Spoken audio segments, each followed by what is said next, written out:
두 번째 논문은 이제 이 흐름에서 이제 루만의 현대 그 사회학자가 이제 니클라스 루만이라는 사람의 이론을 가지고 가족 개념을 이제 같이 고민해 보게 됩니다.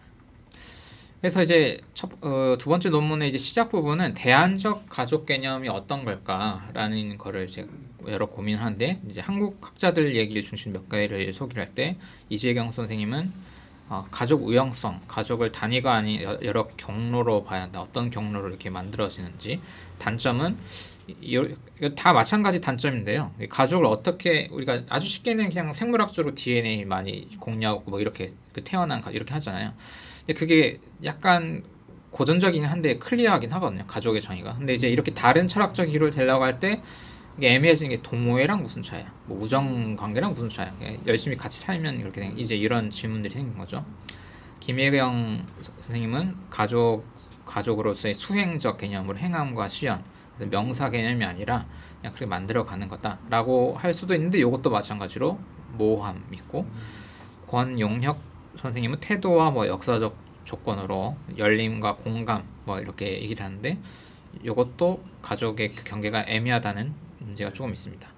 이쪽에서 그래서 비판하지만 뒤에도 같이 다시 인용하는 건 이제 류도양 선생님의 가족적인 것이라는 단어를 가져와서 설명하는데, 미베이스시적 태도로는 서로가 서로에게 모방하며 배우는 관계, 그리고 신체 매개적 공동체성, 우리 그 신카이 마코토 할 때 많이 또 얘기 나왔잖아요. 그런 신체 관계로 연결된 가족. 그래서 이제 그렇기 때문에 그냥 가족적인 것이라는 형용사 언어로 표현을 해야 한다. 그래서 이것도 단점, 뭐 이주민이나 멀리 사는 공동체라든지 그런 데서도 가족으로 우리가 하기 때문에 모든 걸 포용할 수 있는 정의는 아니지만, 그래도 뒤에 나오면 이제 몇 가지 이런 개념들은 같이 좀 생각해볼 긍정적인 요소가 있다, 이렇게 얘기를 하고요. 이제 사회학 이론으로서 가족을 정의낼 때 하나의 이제 좋은 장점인 것 같아요. 뭐냐면 루만 같은 경우에 소통이라는 개념을 중요하게 생각하는데, 그래서 이 니클라스 루만의 이론은 그 미디어 쪽 연구하는 분들도 많이 하더라고요. 제가 저번에 루만 공부 모임 갔을 때도 그쪽 공부하는 분들도 오셔가지고 많이 하던데, 소통 자체를 듭니다. 근데 차이가 뭐냐면 전인격적 소통. 그래서 말이 좀 이렇게 하니까 좋은데, 쉽게 말해서 그냥 쓸데없는 얘기도 할 수 있는 관계, 그냥 삶의 모든 것을 나눌 수 있는 관계, 그리고 자기 생산적 체계라면 이제 니클라스 루만 거기서 서로 영향을 주고받아서 자아를 만들어가는 그런 개념으로 그냥 표현하면 되는 거고. 그래서 이런 가족의 차별점은 그 다른 인간관계보다 그냥 그 인격 그 자체를 접근하는 공간으로서 가족이 조금 게 있죠. 그리고 이제 조금 부정적인 의미를 담을 수 있는데, 그 소통이 좀 이렇게 무절제할 수 있다라고, 무제한적이다라고 하는 관계입니다. 그래서 가족은 그냥 무절제한 소통 자체를 가진 체계로 전인격의 방향을 가진 그런 거 있다. 그래서 이거를 사회 제도로, 결혼이나 이런 제도로 정의하기보다는 밀도 높은 소통을 중심으로 정의를 하는 게 좋지 않을까라고 사회학자의 입장에서 이렇게 정의를 내려보는 거죠. 그래서 이게 다른 사회 같은, 예를 들어서 쉽게 말해서 저희가 공부 모임을 하는데, 사실 조금 일찍 오면 뭐 이번 주 어떻게 지내셨어요? 이렇게 물어보긴 하지만 그건 굉장히 부수적인 거고, 사실 그거를 공유할 필요는 없는 거잖아요.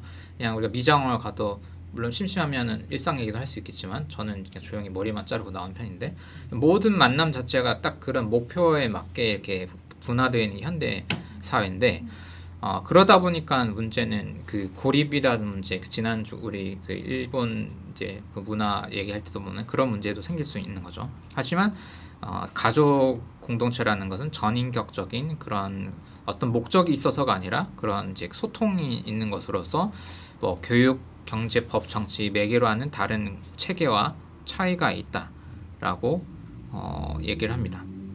그래서 이런 정의의 장점은 어떤 특정한 제도로 제한되지 않는 탈제도적 접근, 그리고 지금 코로나 기간에 모든 이제 뭐 해외에 가족이 흩어져 있는 경우도 있고, 뭐 이제 핸드폰으로 연락하거나, 저도 약간 그런 경우인데, 이게 그런 물리적 한계가 있어도 그런 소통을 하면서도 가족으로 살아갈 수 있잖아요.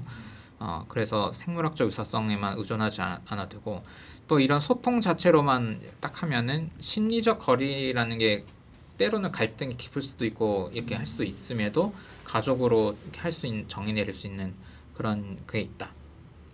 라고 하는데 단점은 여기 말한 뭐 돌봄, 사회화, 교육 이런 게 자녀 기능들은 좀 저평가돼요. 니클라스 루만은 사회화가 가족에 꼭 해야 하는 건 아니다. 이건 학교에서도 할 수 있고 그냥 친구 우정 관계 다 할 수 있고 이렇게 얘기합니다. 꼭 가족에서만 하는 건 아니다. 라고 얘기를 합니다. 네. 그래서 요건 넘어가고 그래서 가족적인 것으로서의 공동체 구상. 그러면 이런 개념을 가지고 이걸 가족은 이거다라고 사회에서 제도화해서 여길 할 필요는 없는 거고. 근데 한 가지 이제 신체 기반 요거는 이제 니클라스 루만 정의는 없지만 류도 향의 이런 얘기처럼 물론 원격으로 멀리서 소통하는 가족 관계도 있지만 신체적 공동체도 중요한 개념이긴 하니까 그런 것까지 보완하면 어떨까라고 얘기를 하는 거죠. 그러니까 어떻게 보면 현대사회의 공동체를 얘기할 때 어쨌든 고도로 분화된 사회이기 때문에 이러한 가족적인 것 그리고 기존 가족이 무너지는 상황에서 이게 어떻게 이걸 만들어 갈까? 왜냐면 인간으로서 존재하려면 누군에게 어느 정도 가족적인 것이 필요하기 때문에 이제 요 고민을 이제 하게 되는 거죠. 그 논문의 뒷부분 뭐 마을 공동체부터 사회적 협동조합 뭐 여기 마포에도 그런 게 좀 있어가지고 이제 이런 예시들을 간 쪽으로 나아가게 됩니다.